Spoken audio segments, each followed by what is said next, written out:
OTR Tuesdays. They have a meeting every Tuesday, and Blanco just brought me there.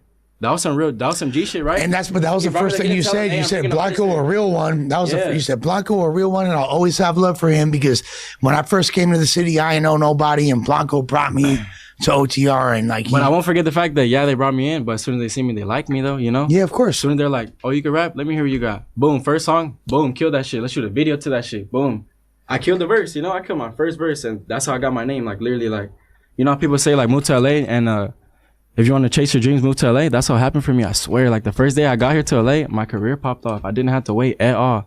I didn't wait 2 days, 2 weeks for Blanco to tap in. He really did tap in. I was out of state working, flipping burritos and shit. And he was all like, hey, if you ever come to LA, let's kick it. And instead, you know what I did? I called my manager. I was like, this fool said, let's kick it. This fool got the connects over there to the record label. I'm going to move over there. I didn't tell Blanco this, but I moved to LA. That day that we hung out at that studio that day, I had all my bags and everything in my homie's pad. I moved to LA. And did you like it worked so good for me? Like I did it perfect. What did he steal? What did he do that you didn't appreciate? Out of nowhere, starting to not say the word nigga, because out of nowhere we'll have conversations behind the cut like, oh, I don't say that just because I want to show I got talent, you know? You can replace it with any word. All these rappers can rap, but tell them to stop saying nigga. Then let's see how their music sounds. He's white out of though. Nowhere he started. Yeah, he's white. He started to not say it. But he's white. Those songs he would say it. Okay. Yeah. Like, that was one. And then doing the whole fucking little muscle flex thing, like, bro, me and him are skinny as fuck, bro. I'm the one that was bold enough. I don't give a fuck, nigga. I'm right here like doing my shit. And then out of nowhere he starts doing this shit too. And then out of nowhere I bought a Rolex and I got another Rolex and I put it on. No, the other one was not a Rolex. It was a Citizen. I got the Rolex, so I'm wearing 2 gold watches. Everyone make fun of me. That was bold enough. I don't give a fuck, nigga. I'm right here like doing my shit. Out of nowhere starting to not say the word nigga, because out of nowhere we'll have conversations behind the cut like, oh, I don't say that just because I want to show I got talent, you know? You can replace it with any word. All these rappers can rap, but tell them to stop saying nigga. Then let's see how their music sounds. He's white out of though. Nowhere he started. He's he white. started to not say it. But he's white. Those songs he would say it. Okay. Yeah. That was one. And then doing the whole fucking little muscle flex thing, like, bro, me and him are skinny as fuck, bro. I'm the one that was bold enough. I don't give a fuck, nigga. I'm right here like doing my shit. And then out of nowhere he starts doing this shit too. And then out of nowhere I bought a Rolex and I got another Rolex and I put it on. No, the other one was not a Rolex. It was a Citizen. I got the Rolex, so I'm wearing 2 gold watches. Everyone make fun of me. They'll be like, that's tacky as fuck. What are you doing, you know? Those ain't bust down, you know? It is tight, and though. I'll be like, hey, this watch, I bought this shit when I was working my job. It was only $300. This other one, my manager got it for my birthday. It's a Rolex, so it keeps me humble. Like, every time I look at this watch, I'm like, damn, I used to be struggling, but I swear I was fresh with this watch. And this new one's like, I got new shit now. Have a whole background story, right? This fool starts wearing 2 Rolexes and going like this and doing this and that, like, you know, all while I'm locked up. It's kind of fucked up. But That's what I seen it, you guys know? are homies. You guys are supposed to be like the Migos. You're supposed to do all the same shit. Beforehand, when we met, it wasn't like that. We had our own style. You get me? He had his own stilo, and he was hard, you know? His shit was hard. He had But that's your little homie. You're supposed to be like letting him drip like you. Nah, you don't do that. And he showed, and look, we have P-Face no. didn't do that. P-Face is a straight G, nigga. Yeah, He keeps his shit. we He don't love start all dressing 3 of like me. y'all. He don't start doing this and that. The other fool come on now, like, I'm not tripping. This ain't the first time that this happened. Like, a lot of people could vouch for me that when you hang around that fool for too long, he just starts copying you. Like, You don't know what it's like to be a white boy. but you can. You gotta copy, motherfucker. Struggle. It's a struggle. What do you do as a white boy? You find the coolest black guy and you copy him. You made it work though. You got your own motion, like him. I'm old. Be honest, bro. Where has he got since I left? Like, I'm be honest, old. he He's hasn't went young. up or down trying to copy my shit. Didn't work. You get me? You got something going, like it worked at least, you know. But for him, be honest, bro, his career's still the same. That fool get 200 likes on Instagram, and some fools DMing me. They're like, damn. They're like, I text Blanco. Fools texting me. They're like, I texted Blanco for promo, and he tried to charge me 300. And I was like, that fool smoked out. He was like, how much do you want for the promo? And just to be a real one, you know what I told him? I was like, I'll hook you up for 200. I thought you were going to say 299. Even though I charge more than that. Even though I charge more than that, I did that just to look like, you know, so the fan could be like, man, that fool. But wait. If I think he's popping, like, what the? Okay, but like, do you feel like at a certain point, One person.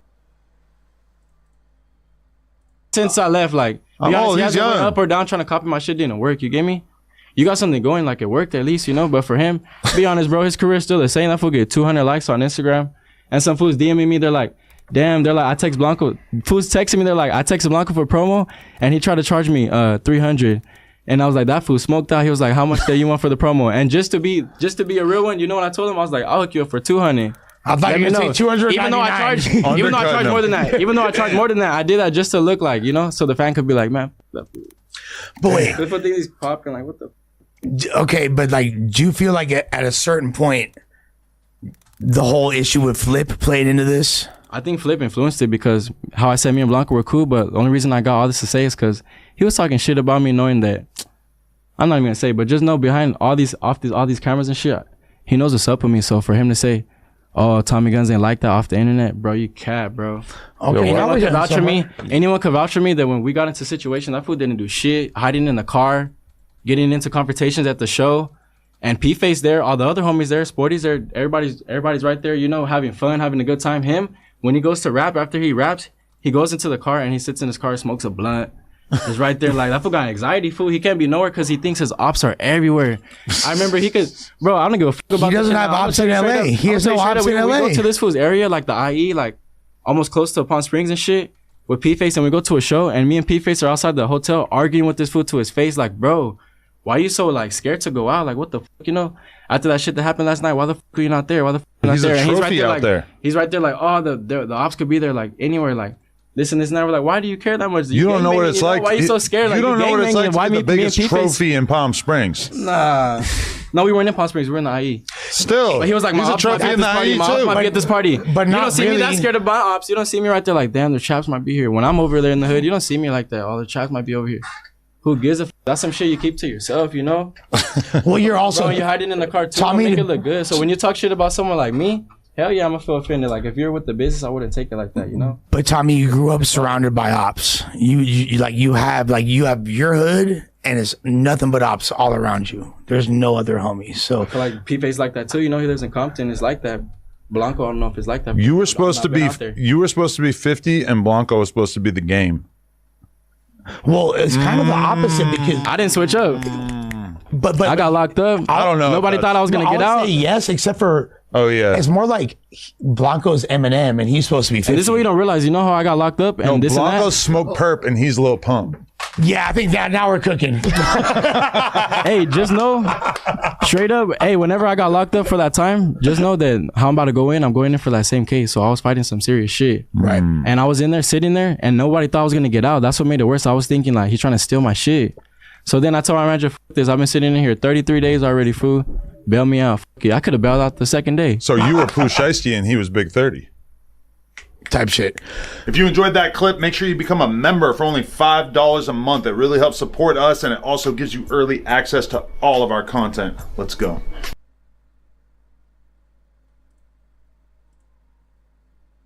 No Jumper, coolest podcast in the world. I'm in here today with my boy Lush, 10. and we're bringing you a part 2 with the homie Tommy Guns. Yeah, if you see what's cracking, pistol packing, never lacking on my macking, homie. Hey, I want to point out the fact that when I came here last time, I didn't have no fucking chains. I didn't have no jewelry. I didn't have nothing, homie. Straight up, this is really the rerun right here. Now it's a blizzard. It's like a year later now. You had one rolly chain, to be fair. Yeah, but not in the interview, though. Yeah, okay. I'm still trying to get a rolly chain, man. Let's go to Slauson soon and get you a rolly chain. I don't feel like I earned it yet. We'll do a skit first. Hit it. I feel like I don't really earn the rolly chain, but I think I'm going to get there. You're close. Couple skits. Yeah. I'll be all right. Tommy Guns, how you feeling today, man? Pretty good. I ain't gonna lie. I never drink this early. You don't. So yeah, I'm gonna see Lush Uno. Yeah, I think you're lying about not drinking this early. First of all, so we're gonna take this shot, or am I the only one who didn't take it? You are. Oh shit! All right. Well, here we go. Cheers. I ain't above you. You got an automatic shot on deck. I'm right here with you. I'll wash it down with the Starbucks. Ooh. There we go. We're in the zone. I was just using that to make sure that my conus was straight. Yeah, definitely. Nah, but okay. So when your management tapped in and said that they wanted to get you on again, they were saying that you're going to go in, that you got a little bid coming up. Yeah. No. Yeah, like a year. So him and Sporty CK. Hopefully they're sellies. So the management team is getting. I'm saying. Yeah. The management team has got all their clients going away. But that's kind of like great promo from a rap perspective. Like two of the biggest joints they're about to go in. Yeah. They come home like this is like a great rollout. Wait, so where are you actually? What are you going in for? I don't want to say, but me and homie caught the same case, you know. So whenever you see Sporty gone, Emmy gone, there's no how you say it, probably gonna be cellmates or something, you know. You guys caught the case together. Yeah. What? And you really think you might end up being cellmates? Like you're gonna be in the same I don't know. jail? I just know we're gonna do our time together though. Wow, that's insane. Preemptively. I never said, like, I actually thought about it. Like, hell yeah, it's probably gonna it's gonna ride out fast. You know? Is it like, so? Like you being like I said, that's good promo. Yeah, great promo. Got to use it for what it's worth. Yeah. But like you, like a lot of times you get busted, you be down in like LA County jail and shit, and you be down here. Is it like, and obviously you're a homie, so that's not like a problem or whatever. But like, how come you get in trouble so much down here, fool? It's supposed to be like you where you stay get down here, don't you? It's because now I do, yeah. But he's supposed to be getting money and rapping down here. And True, like, but there's a lot more to get into. Because I'm younger, you know. When I be out and about, like I take advantage of my face card. You know, I see that I could go to the club right now. I could take you to the club tonight. We'll walk there. The security see me. Tell me, guns, bet. Who you with? Your friend? Bet. Go in there. No ID. You know. Walk in there. So I'm enjoying it. You know. I'm everywhere. Like you never know what can happen. So when shit cracks off, I'm kicking it with Sporty one day. Whatever you know. Anything can happen. And you're a down ass homie, and it is what it is. I'm in LA, so I know, like, you know, anything can happen in LA. But so I'm taking it that you're really enjoying your newfound celebrity. Yeah, definitely. Because when I first came here, I guess you could say, like, I thought I was popping whenever, just because I was doing promos and shit. Because I guarantee you, any brand you name right now in LA, I've been done promo for them. All the biggest brands, Awful Lot of Cough Syrup, Asali, SDL, Blue Strip. You were modeling. It's not even just promo. Yeah, you were like doing modeling, straight. Actually, on some shit. Brand in LA, I guarantee. On some shit. Yeah. He did it on some video, photo shoot. Yeah. I get paid for that too. Oh shit. What? I get paid every time I do that. They want me to wear the clothes, you know. They got some new clothes. They're like, let's let this fool wear, you know, because they know I'm viral. Wait, how old are you? 21. 21. Yeah, you're still young. You got to, but that's why you got to make sure you don't get fat. Yeah. Because that's the whole thing that'll separate you from being able to model. Is that if you put on a bunch of weight and you get in your Gordo era, then all of a sudden those opportunities. To be honest, how people book happen. me is because they probably see me on the internet. I go viral, and I just got hella tattoos. I just look like different, you know. Like, let him put my clothes on. No, attract a lot of attention, you know. The girls like you. That's a big part of it. Yeah, I wonder why. Because to be honest, if you ever hear my music, I don't make no music for no high now. Not yet. Yeah, not yet. I got some coming though. I got some. If you do, it's by accident. No, hell no. I'm doing it on purpose. Oh, but I mean, like, you know, the music is not intended for the girls, but they might end up liking it. Mm-hmm. Is there a reason why you're drinking repeatedly today, or is this just? You said it's not a regular occasion. Today's about to be a good day. You don't even know. Well, it is a Friday. You don't smoke? I'll smoke. So I got like 10 things to do today. Today a rapper day, I guess you could say. You know when you got to do it. I didn't even get my haircut. I got to get a haircut. I'm about to do this. That's a haircut? Your hair looks fine. No. I'm going to do one. Nah, I need one. But I'm going to do this, and I got a music video after this. I got a show tonight in Riverside. Today a rapper day, I guess you could say. You know when you got to do it. I didn't even get my haircut. I got to get a haircut. I'm about to do this. That's a haircut? Your hair looks fine. No. I'm going to do one. Nah, I need one. But I'm going to do this, and I got a music video after this. I got a show tonight in Riverside. What else I'm going to do? I think that's probably it. So your attitude is that you're trying to pack in as much shit as possible before you got to go sit down? Yeah, exactly. Now, like, last time, back in the day when you were in the halls, you used to write this certain girl. No, I haven't heard. Hey, that's just true, bro. Are you? I don't talk to her no more. You're not going to be writing her this time? She got a boyfriend or something. I don't know. Bro, it's time to snatch her back, homie. You're not trying to snatch her back for the blue team? Oh, man. All right. Is there like a service that you use to find lonely women that will like write you letters while you're locked up and like send you some money and shit? Nah, to be honest, you know what I do? I fucking, damn, they're going to clip this shit. You know what I do? I call my manager. That's the first number that I call. This was looking at me like, don't do it. Do it. I call my manager, and then this fool logs it to my Instagram because he logged in my Instagram. People don't know that. Like, sometimes you might see a little post like, play games for free, get money. No, I'm doing promo. I get paid for it. Yeah. People be thinking I'm standing on them and shit, posting money. That's not me. I thought you were about to say that your manager rizzes up highness for you. Yeah, exactly. Okay. He does. Once you get really famous, that's called pussy assistant. Yeah. For real, bro. I literally text that fool. Hey, go on my Instagram. Boom. Can you tell so and so that I said boom, boom? Tell so and so I said boom, boom. Over and over. Yeah. There you go. You gotta just DM them F3. It's not like too hard. It's not too hard. Ah, hell no. No, that one's burnt. Hey, you want me that method is burnt. That method is way burnt. I'm gonna show you some new shit. You want to know what I do? Please. Oh shit. Just to throw a hyena off, you know what you do? Send like 100 hard eyes, 100 of them. Sit there and take 5 minutes out of your time and tap that shit. No, it don't work like that. If you hold it down, it won't do it. Yeah. So then they're gonna see that you actually took time to like tap. They're gonna basically how I think. I'd be like, they're gonna see their phone and be like, my shit's glitching. What the fuck? Ain't no way. They're gonna open your DM just to see if their phone's glitching, and then that's when they see. I got an even better method. Better method. What's up? Do it 250 times. Select all, copy, paste. Boom. Ooh. Okay. Method. Now, I want to say to both of y'all. And then you copy and paste that whole thing, and then you never have to write it all out again. You're a rich and famous joint. You're a jointed up young rapper that the hyenas like. I feel like if a regular person does that, that could be considered harassment. It's just one DM. Yeah. But 100 hearts though, 100 heart eyes. But you ever go to send the DM and you send one, and then you try to send another one, and it says you can't send a second one unless they follow you back or until they see the first one. And then I'm like, the first one wasn't even. It wasn't good enough. What I wanted to say, like. Right. Yeah. I thought I had a second DM in me. And then it's a wrap. It's crazy. I never seen that before. I would just see that it won't let you text. I think it's just because they like you, Tommy. That's why they let you get away with 100 hearts. You know what I know? You know what I noticed too? A lot of people go through their requests and they act like they don't, huh? Like a lot of famous people, they act like they don't go through their requests. You know damn well when you wake up in the morning, you're bored, you're gonna see what random people are texting you. You may not open it, but just know if you're shooting your shot at a famous high enough, fucking Kylie Jenner, all that shit, she probably seen it and probably just like whatever, scrolling past it, but she probably seen it though, I haven't been through mine in so long because it used to be that you could sort it by followers. Yeah. So at least I would feel like I'm not missing out on anything that crazy. But now you just have to filter by 10,000 plus followers. So I still have to look through it for hella long, and my shit be glitching. Like I don't know. I just like kind of I'm out the loop. You could also set it to only blue checks could DM you. You feel me? Like there's it's because you got to go through there. There might be money sitting in there, you know. Exactly. I'll be texting, hey, how do I get a hold of you? I've been trying to get some promo from you for months. Yeah. Boom. Definitely. But so would you say that are you bummed out about having to go get locked up, or is it just part of the game for you? Yeah, I'm definitely bummed out because no one likes to go to jail. But to be honest, I think I'm doing good, you know? Like, I think I got everything set up good. I'm not going to be in there for a long time. You know? Yeah. I'm going to be in there for like a year.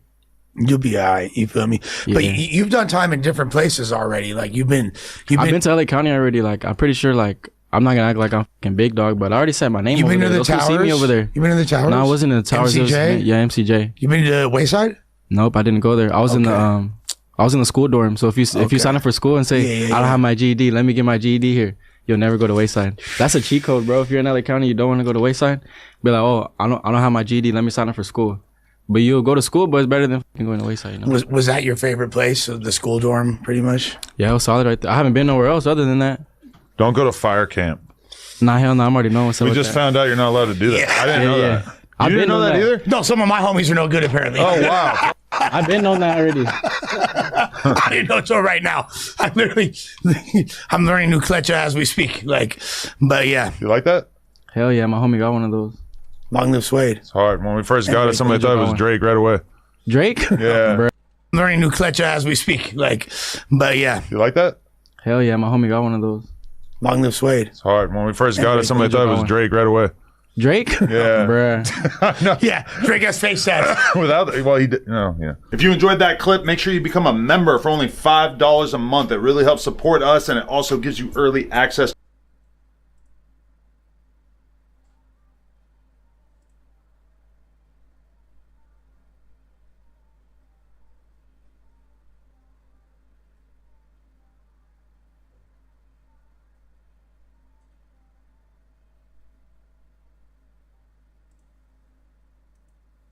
Together, we never ever separated since the day he was born. We always had bunk beds, sharing the room. Shit, but a big portion of my life, I lived in a garage with two people, so we shared a garage. That was my room for years. Damn. Me, my dad, and my brother, we shared a garage for hella years.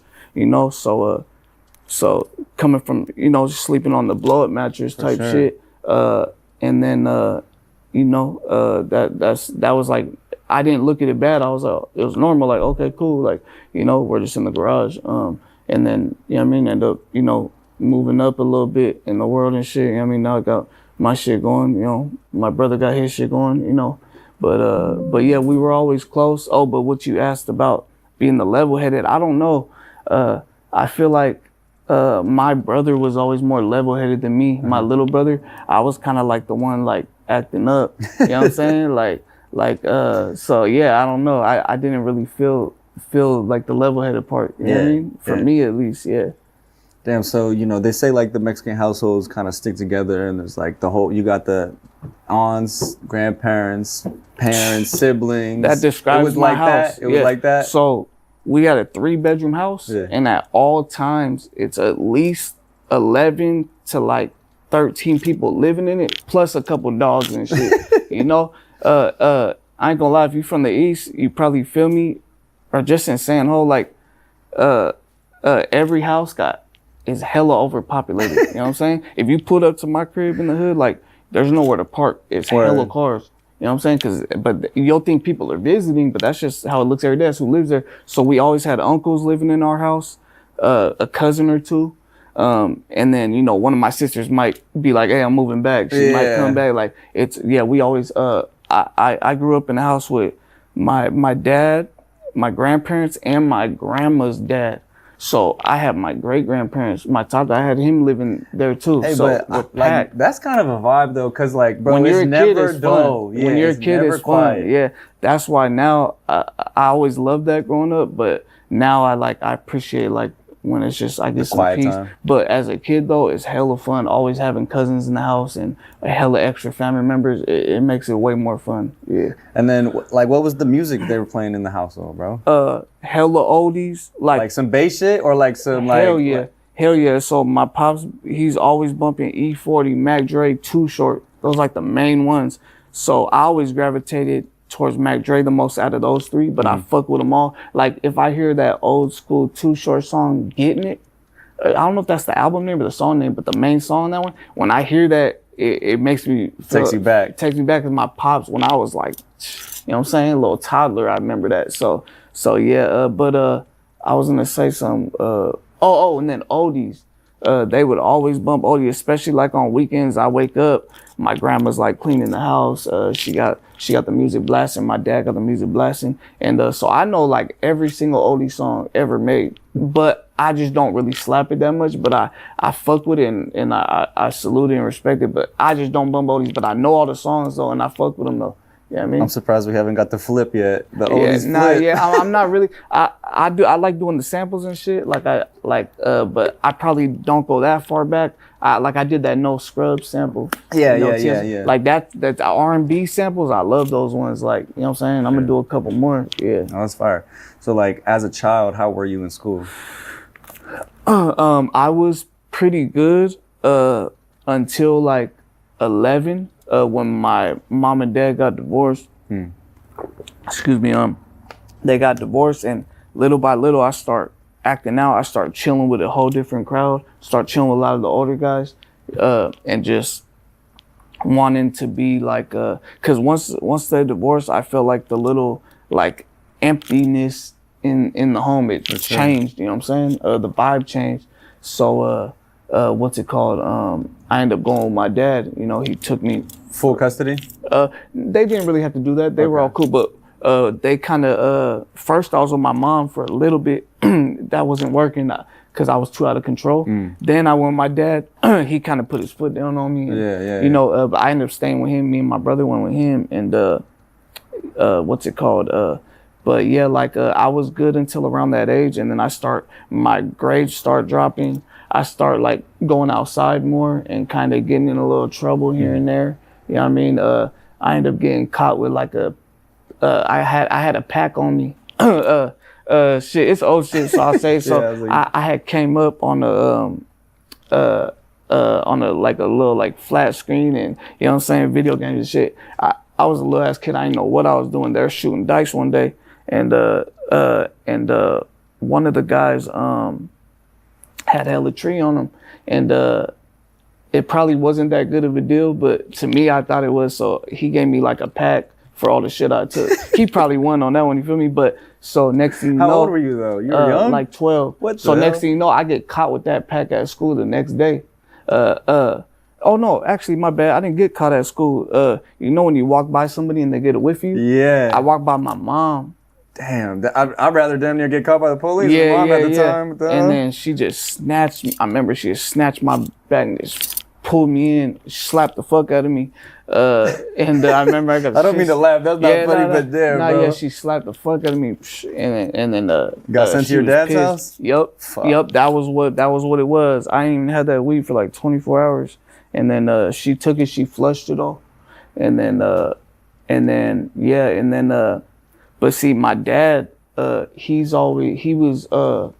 work hours were always like pretty hectic, so he would be at work all the time, and sometimes he had to go to work for like a week at a time. Oh, so that left me open to, even though my dad's strict, everybody knows I always had a good ass dad. I said that, I think in the Vlad interview, I'm the homie in the hood that like I got a good like father around. A lot of homies don't got that, so I was always a little, you know what I'm saying, sharp, you know what I'm saying? So he put you on a lot of game. Yeah. Just overall, just like my morals and shit. A lot of them, everything is because of him, shit. Yeah, he would have to go to work for stretches at a time. That's when I was taking advantage and acting up, you know? So that's really how it started. And then my grandma, she always like wanted me to do good, but she knew like I'm gonna do what I want.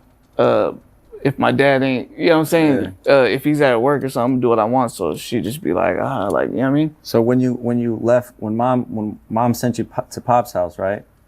Did you still talk to moms after that? Yeah. Okay, yeah. word. So yeah, you we guys still talk had all a the time. Good relationship with her? Yeah, I talk to my mom all the time, yeah. And what was Pop's reaction after you getting caught up with the pack? He was hella disappointed in me.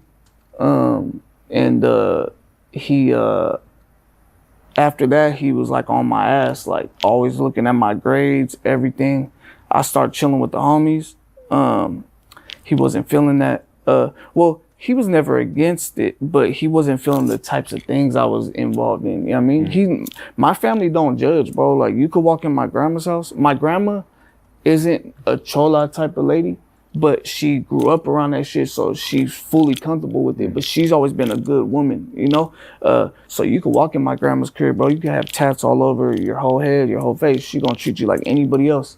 You know what I'm saying? So, and that's before I had tattoos. Like, she's always been like that. She never judged nobody, always opens her door to everybody. When she makes dinner, she makes enough dinner for like 15, 20 people just because she knows like, oh, the homies might come over. That's the culture though. It's like you pull up to grandma's house. She don't make no little dinners. If you say no to food, then that's where it's disrespectful. It's like, almost an insult. You gotta take a plate from grandma or from mom. Yeah, and where was I? You were saying how was it once I went back? Well, when like the transition from. So he just started being on my ass and start being strict, and you know, there was times I ran away and shit. Damn. But every time I ran away, the homies would always, after a few days, they'd be like, hey, bro, you need to go back home, bro, because your pop's starting to call us and he's tripping. Yeah. So I would respect that eventually and then go back home and shit. Yeah. So, I mean, did you graduate high school? No. You dropped out? Yeah, I guess I did. I got kicked out of, I went to 4. I got kicked out of every one for fighting. Back to back? Catching fights back to back. What's it called? Most of them, I would get kicked out like a couple weeks later because they were found out I fought. You feel me? So the only reason I stopped going to school was because the last school they sent me to, it was on the other side of the east. But like, if you're from a little town, bro, that'd be considered like driving 2 towns over. You feel me? Yeah. It was hella far. I had to wake up hella extra early, catch extra buses, and I never told my family I stopped going. I just started acting like I was going to school in the morning, and I just go kick it with the homies in the hood type shit. What? All the older homies, you know what I'm saying, that just at the crib or something, I just pull up to their crib every day. Every day was like a new thing. Like, I'd be like, all right, where am I going today? Like, and I'll just figure it out. And what year in high school was this? This was the beginning of senior year. Okay. Yeah, so you were almost there. I was almost there. I went all the way to senior. Yep. But the last 2 schools I went to were continuation. Okay, word. That's when you get in trouble. Yeah. You go to continuation school, it's like a whole different vibe. It's a lot smaller because they're more on you. It's not like a regular high school. It's hella big. The continuation ones is small. It's like 1 or 2 buildings. Hella packet work and shit. Yeah, exactly. Hella packet work. And also the days are shorter. Mm-hmm. When you go to a regular day of school, I think it's like 6.5 hours. Yeah. When you go to continuation, it's 4 hours. So So yeah. So when did your your parents had to have figured it out eventually, right? Yeah. Eventually they figured it out, and by that time it was kind of like already too late. Obviously they told me, hey, nah, you need to figure that out and get that done. But you know, shit happens, and you know, it just kind of gets swept on the rug a little bit. Yeah. You know, next thing you know, I'm already doing my own thing, already turned into an adult. You know what I'm saying? Caught a couple of felonies and shit, and then I had more important shit to worry about than school, like, you know what I'm saying? But yeah, bro, it was just school was just always changing for me, always having to go to different schools because getting expelled and shit. Yeah, but I was always a quiet kid in school though. Like I was never no loud person, even to this day. I was always like never no class clown or nothing. Always just kind of in the back in the cuddies chilling, and everybody just knew like I stood on business when it comes down to it. But I'm not no show off or nothing like that. You know what I mean? I stay quiet. That's kind of how I am in the industry. Kind of, if you think about it, like it's like those characteristics. That's why I just kind of do my thing, and yeah, I fuck with who I fuck with, and just kind of make my music, and you know what I'm saying. I just incorporate that accidentally. It's just natural, you know. Would you say you were like a younger one with the older homies? Yep. Hell yeah, for sure. Yeah. Like yeah. Like, you know, there's circles within circles. You know what I'm saying? That's what my big homie always taught me and shit. And you know, you got your big circle, that's everybody. And you got your smaller circle, maybe neighborhood. You got your smaller ones, like your best friends. You know what I'm saying? So even my small circle, everybody was always a little bit older to where they were more gamed up, and I looked up to them. You know what I'm saying? I never looked up to like no athletes or no rappers. I always looked up to just like the ones that were respected outside. You know, the ones touching some chicken, whatever. You know what I mean? I looked up to like the people I seen in real life, not like people on TV or nothing like that. You know? So yeah. I always had a lot more game than like when I was growing up. I always had a lot more game than like a typical person that was my same age, because I grew up around a lot of older homies and shit. Yeah, you feel like my pops. You feel like you had to grow up fast? Hell yeah. Yeah, for sure. Like I remember being a little kid, especially you got sisters, you don't have to fight. You feel me? Like I got a little sister. Yeah. So shit. So what, you beating up your sister's boyfriends? And Nah, never like that. My sisters never had like hella guys around like that. My family is a family where if you're a girl, you ain't just gonna bring your boyfriend over. You really gonna have to ask and get blessings, because you know how it could go. So never because of that, but you know, somebody might disrespect them or somebody disrespect one of my cousins or something. My pops would always like tell me like, hey, you need to catch that fade, you need to run that. You know what I'm saying? We be in traffic, see somebody at a crosswalk, you might see him at the Safeway. Like, you know, he just always told me you gotta be a man about it, get it in, no matter who it is, win, lose, or draw, you know? So I really grew up like that ever since I was 10, like catching fades, like, you know what I'm saying? And, you know, he always like just stood on certain principles that I take with me to right now. You know what I'm saying? It's all respect, you know what I mean? It's all respect until it ain't, you know what I'm saying? So, yeah. I mean, shit, as a 10-year-old getting put onto these ways, were you ever nervous, or did you ever like come overcome some fear? Hell yeah. Because that sounds kind of scary. Always I'm 10 nervous. years old, you know what I'm saying? Well, no, that wasn't a time when he told me that was just like my first fight. I was 10. It was just some little kid shit. There was this bully, like in the neighborhood, and he would always kind of like walk by and like bump motherfuckers and shit like that. And I remember one day I just wasn't having it, and I was like, man, he better not walk up to me. And he did, and I didn't even let him bump me. As soon as he did, like my pops always said, hey, just take off. Like even the times I've been jumped, they all know I cracked them first. You know what I'm saying? Every time. So my pops always told me, if you're about to get jumped, just take one of them with you. So, but you know, that's just, you know, a little fun shit outside. But yeah, being nervous is a big thing. But as time goes on, just like anything else, even when it comes to performing a show or something, like I still get nervous doing shows. Okay. I'm always nervous in the car. And then when we get there, I'm a little nervous. And then when I start performing, it all goes away. Yeah. You know? So no, that's how I am sometimes with interviews Yeah, for sure. Where yeah. I just be like, I get anxious, but I feel like those jitters are good though because they take you out your comfort level and you just get better. You know what I'm saying? And they kind of make you like focus up. Yeah. Because eventually it's just gonna get easier the more. Yeah. When I did No Jumper, that was probably like the most nervous I've been like as far as the industry music. I hadn't slept. We drove there. I only was on 2 hours of sleep. You know, LA's a far drive from here. For sure. Like what, 6 hours or something? Yep. Yeah. So, and that was my first time in LA. You know, I think when I was a little baby, my family took me to Disneyland, but I don't even remember that shit. I was probably like 2 or something. But yeah, my first time like actually remembering was No Jumper, and I wasn't nervous about being in LA. I was just nervous about doing No Jumper because I really always watched them. I always watched Vlad, No Jumper.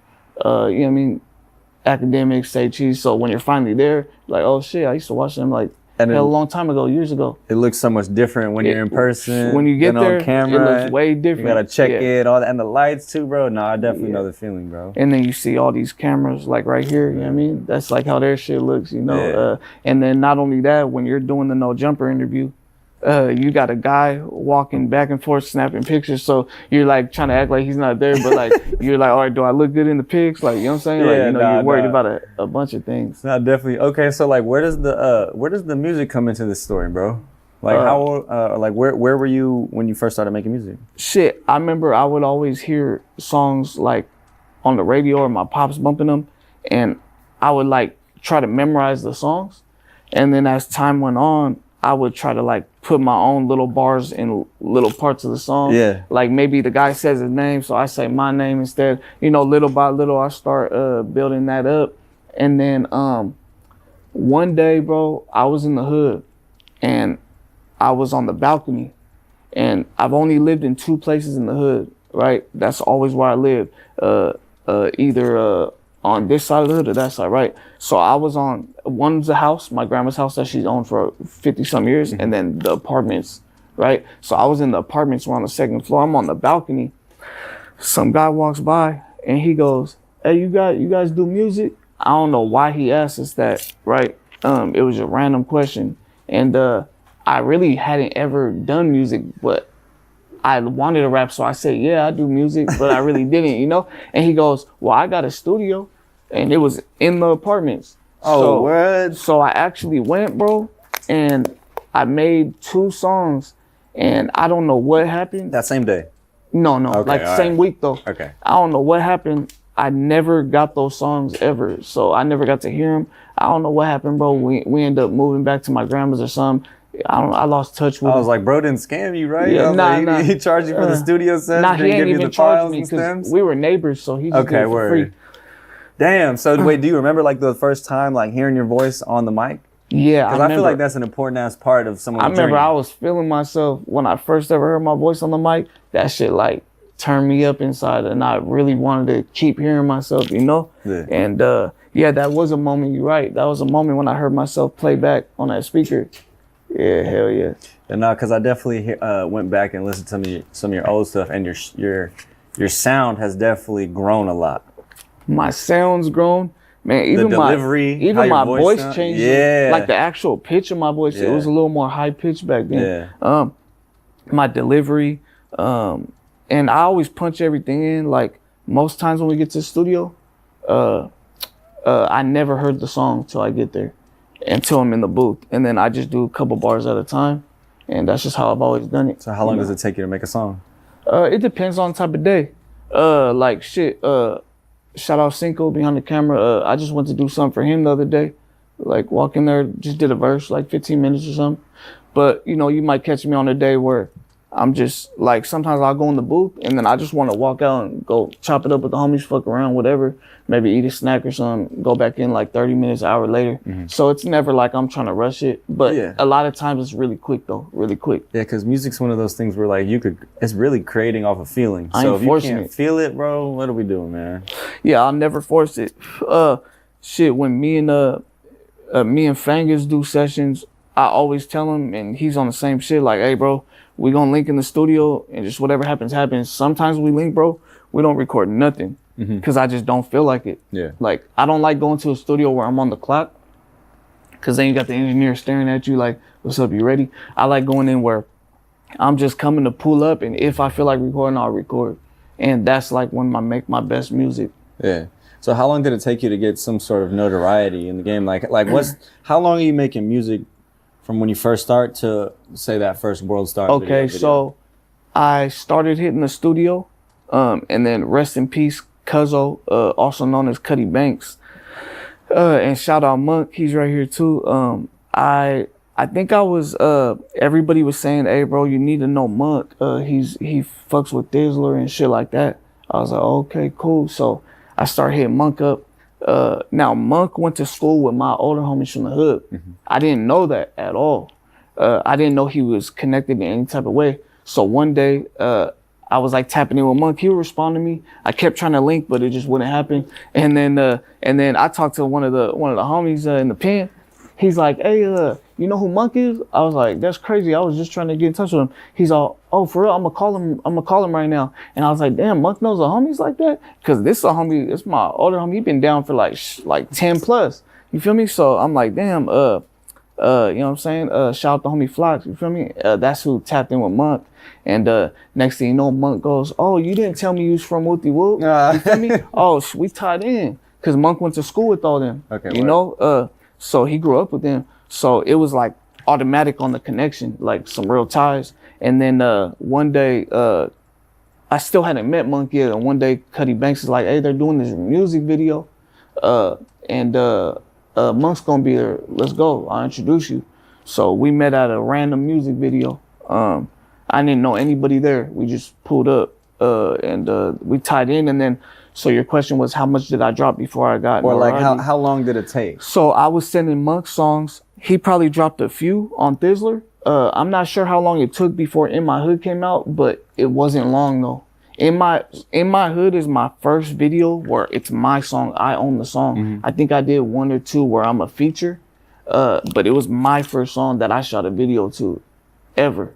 Damn. And then I just got lucky, bro. It was just that timing. Just the game didn't have that at the moment. So when I filled in that empty space, and it was like that breath of fresh air, you feel me? Hell yeah. So out the gate, you're getting your videos posted on Thizzler? Out the gate. That's hard. And you know, I ain't trying to put no business on blast, but I'll just say they always show love. It was always on the love, you feel me? Yeah, like that academics post. Yeah, I've never paid for nothing, but there's nothing wrong with paying for it though, because if you're a real hustler, you're gonna do what you gotta do. But I just was fortunate enough to where I never had to, because Monk kind of spoke good about me, and they were like, all right, we're gonna give him a chance. And then I dropped, and that shit went up, and everything started changing after I dropped that song. I remember we got this thing in San Ho called Boulevard Nights.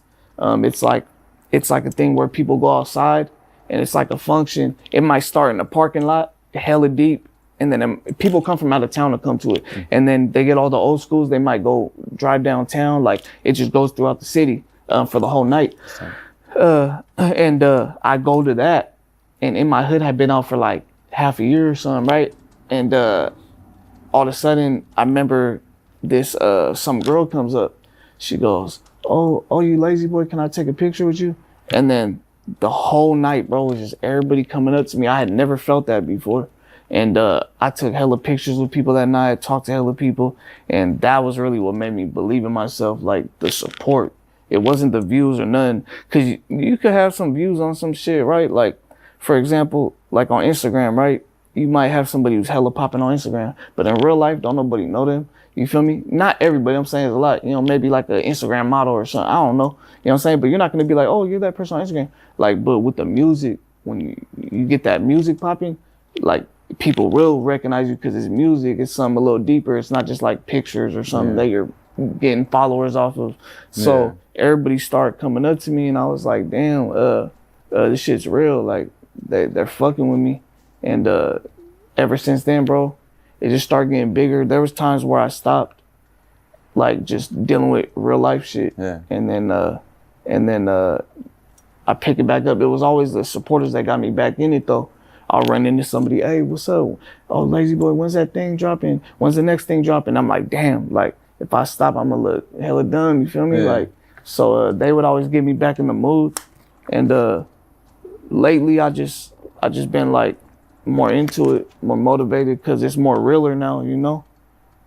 Hell yeah, man. I mean, it's definitely a different feeling when you have that, you know, face-to-face interaction, bro. Because, yeah, we see comments, we see likes, we see reposts and shit, but once you have that real fan interaction, it hits way different, It's way different. It puts it in perspective. I'm like, okay, there's actually real people buying these views. Yeah. You know? And then I got booked for my first show. I used to sell tickets to get to perform. Mm-hmm. And then In My Hood came out, and then next thing, I used to always hit the promoter, hey, I see you got that show, can I sell some tickets? And then one day they hit me, like they called me this time, it's not me calling them. They're like, hey, we got this show coming up, you want to do it? But In My Hood was already like going up, right? It had 1 million views, whatever. And I was like, okay, but I think now, they were like, you don't got to sell tickets this time, you could just perform.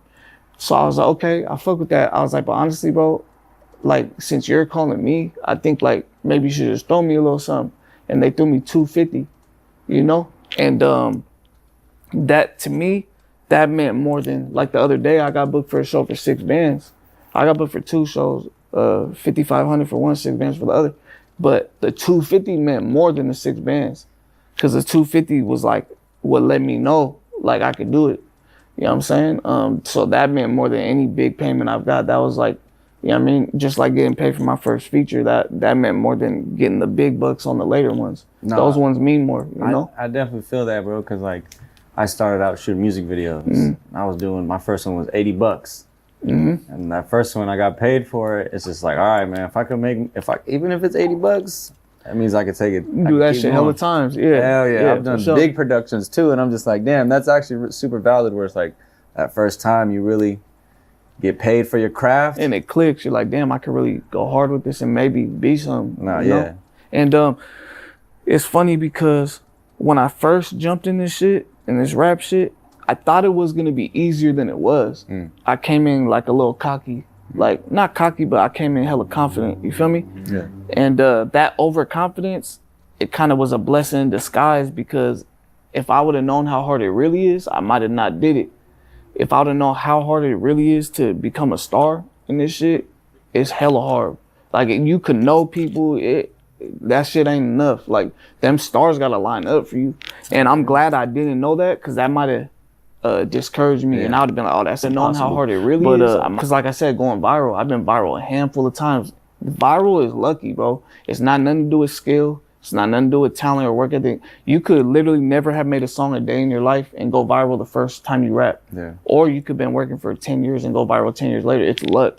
You know what I'm saying? So if I would have known how hard it was, I probably wouldn't have did it. I thought it was going to be easier. I just got lucky and things went my way. And I just been keeping it going. Yeah, I think too, like one of the hardest parts too is like the consistency of things too, because it's like once you kind of get that motion, that one time, it's like, oh, you feeling high, you feeling good. And then it's like, no one really thinks about what's the follow-up. Yeah. How am I going to keep going? How am I going to repeat this? You know? That's crazy you say that, because it just reminded me, like, there's been moments I've had that are like big moments, right? And you're juiced about it. And then a couple weeks goes by, people forget about that viral shit, bro. Okay. And I'm like, damn, what am I gonna do next? You ain't got nothing to do. And sometimes you start being like, damn, my shit kind of going down now. Yeah. Man. Even if it ain't, maybe you feel like that, right? Sure. And it taught me, like, man, every big moment I have, that's all it is. It's just one moment. It doesn't mean I'm good, I'm sad. It don't mean none of that. So, like, even after getting hella lucky and going viral, that only lasts so long. Yeah. You know what I'm saying? You got to follow through, you know? No, that's real. Even like when I went to No Jumper, by that time I already knew, like, hey, this is just another moment. I got to keep that shit going. Yeah. So I've been like going up, because it's hella people that do No Jumper interviews, bro. Most of them. All the time. It doesn't mean they're just going to blow out there. Like, because I was from Northern Cali and I'm Mexican, like, that shit already was going viral before the interview dropped. Yeah. Just the picture we took, all the blog sites were talking about everybody. So I was like, okay, this is gonna go up when it comes out. I need to follow through. I start getting these videos done and all that. You know what I'm saying? Do you ever think about or are concerned about like the reason why people potentially click on it sometimes? Like you think about, like, you know, no, the beef or stuff like that? Yeah. I don't never care about why they click, because I always feel like most people in the world are gonna like my music. Like, I'm confident in that. So even if you click because it's funny to you or you want to laugh at some beef or something, if you really like go tune in to the projects and to the singles, you're usually gonna think I make good music. So whatever gets you to open that door, that's cool. But once you walk in, you're gonna want to stay a lot of times. So yeah, I don't care if they click for the beef, if they click for the positive shit, the negative shit. Either way, you come into the music. You feel me? And then also, it's not just me, it's bigger than me. There's a lot of homies putting on. And a lot of them are like my personal friends, you feel me, that I want to see win. So every time I win, it's like they win a little bit too. They get a little win too. Because every time I do some big shit, the lens goes into my region, into Northern Cali, Bay Area, whatever, all Northern Cali, you know? So yeah, it's bigger than just me. It's like, shit, click. It don't matter the reason you click. You're gonna see all of us. Yeah. You know, that's how I look at it. You know, going back to the music, you had a song with June on the beat at the time. What I wanted to ask. Hood. That was a June on the beat. That was a June on the beat. Yep. How did that come about? So, because at the time, man, June, you get a June on the beat, like that shit kind of crazy. Yeah. So one day I go to the casino. I got like 200 on me, like 2 blues. That's all I brought. I ended up hitting for like 8 bands on the machine. It's the biggest I ever hit at the casino on the slot machine, not even on the tables. And I hit for 8 bands, and I was like, oh, I'm gonna be a rapper. I'm about to pay for some shit. So I guess that's the one thing I ever paid for. So I take that back. I said I never paid for no promo or beats or nothing. I did. This is the one day I ever paid, and the last time. So my homies go, hey, hit up Mozzie or Wooty Whoop. That was the names they said. They said a couple others I can't remember. They're like, get a verse from them. But I don't know why. I just thought I was dope enough. I was like, nah, I'm gonna be the rapper because I want to show them a full body of work. I want to do a whole song. I don't just want them to hear a verse from me. I want to show them I can make a whole song. I was like, but I'm gonna get a poppin' producer. And June was like the biggest thing in Cali at that time. For sure. He was like the DJ Mustard of Northern Cali. I mean, he still does his thing. I'm not saying, you know what I'm saying? At that time, the spotlight was on them, man. For sure. That was the movement. Production, it was all June. Like nobody else even really competed with him. So I hit up June. I didn't know him. He didn't know me. He didn't know who I was. Nobody did. And I go, hey, what's good, bro? I'm Lazy Boy. I'm from San Juan. I'm trying to get a beat. And I could tell he probably has a lot of people tap in on some bullshit.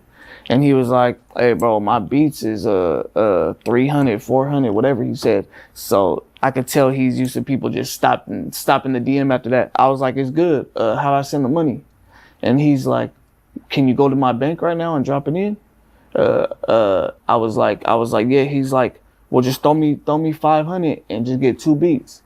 So I threw him the 500 right away. I picked 2 beats out. In My Hood was one of them. The other one I never did no video or nothing like that. I think I recorded it. Oh yeah, I did record it with rest in peace Cuddy Banks. It's called On My Soul. Okay, we were supposed to do the video, just never got to it. But anyways, so after that song drops, he immediately DMs me because he sees it's getting traction. Yeah. He just puts hella fire emojis like, hey bro, you killed that. Like I could tell he wasn't expecting that because nobody really heard me rap yet. You just seen what I look like. Yeah. Probably thought I was on some other shit. Like I ain't really have the little melodies and deliveries I got. And then I was like, hey bro, I said, hey bro, can I shoot you a few dollars to post my shit? And that was the one time I ever paid anybody for a post. Or for a beat or anything. Man, that's a crazy ass story though. Yeah. You hit off the casino, we're like, hey, I'm a cop. And it's like, you looking at it, bro, you make A-Rags, you went A-Rags. I looked at it like it was really 500 free. Shit, really? It's like, what, for 2 beats, 250 for a June on the Yeah, beat? so then I hit up, rest in peace, King Louis, the director. Okay.